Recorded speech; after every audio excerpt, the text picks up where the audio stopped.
بسم الله الرحمن الرحيم. الرحمن علم القرآن، خلق الإنسان علمه البيان.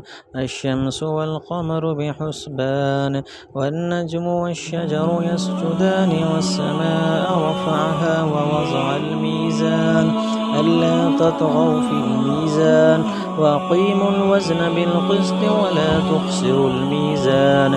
والأرض وضعها للأنام، فيها فاكهة والنخل ذات الأكمام، والحب ذو العصف والريحان. فبأي آلاء ربكما تكذبان؟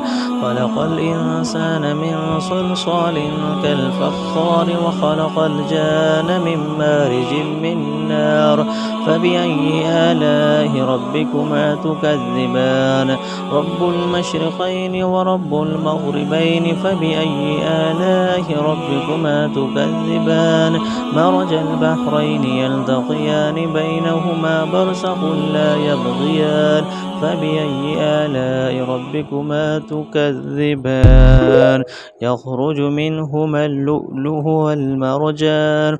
فبأي آلاء ربكما تكذبان؟